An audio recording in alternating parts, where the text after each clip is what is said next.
on trend with autumn garden roses. It's easy when you turn to our friends at gardenrosesdirect.com. They have so many fabulous colors to choose from. Let me show you how to create this beautiful bouquet. The star of the bouquet, the two gardenrosesdirect.com roses. Oh my gosh, golden mustard, that intense color, absolutely beautiful. And then softer, a little more pastel, but with that autumn vibe, the caramel antique. The mechanics, I took standard curly willow that's very pliable and then just wound it into an armature to give a very natural, organic feel to the finished bouquet. For foliage, a little bit of grevillea. It has that beautiful brown and green. Contrasts so well. Breaking it down. I don't want it to be quite so large. Pulling off a few. And a secret, the leaves will dry beautifully. So you can use them as individual leaves as well. Then adjusting, looking at what I've got here. Maybe one more. Pulling it down a bit. And then weaving it through. Letting it come out horizontally, giving a little bit of size to the bouquet, repeating that. Maybe a little bit coming through the center. And then a single hydrangea. This will help separate all the blooms as I go back and finish. Creates more support to the overall armature and will brighten the bouquet.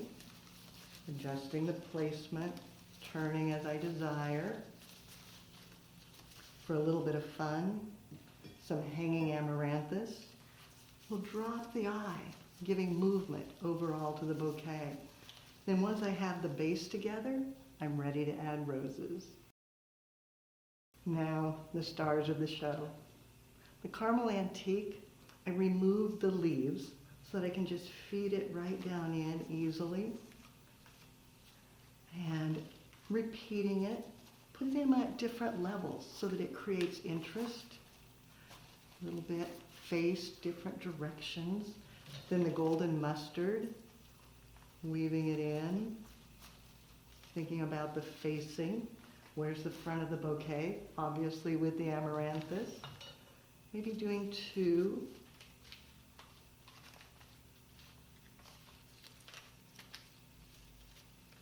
And then repeating, continuing to add, feeding it through. You can see the armature allows you to spread them out easily so that their faces are beautiful and controlled, but yet extended in a more horizontal manner.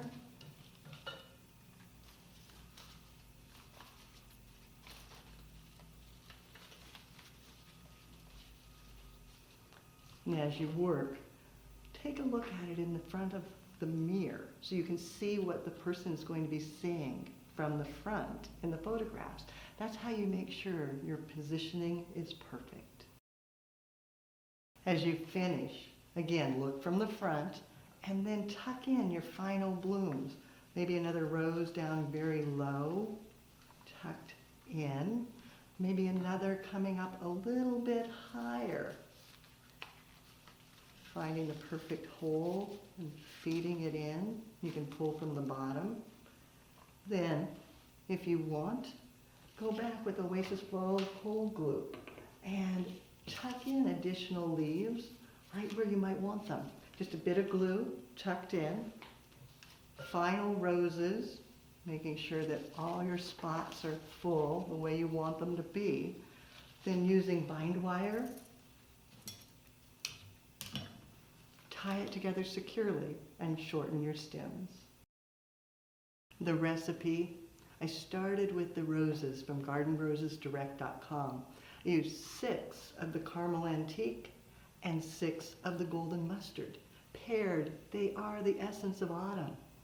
Then I added 2 stems of hanging amaranthus, the grevillea leaves, 1 hydrangea tucked down below, and the curly willow base to support everything.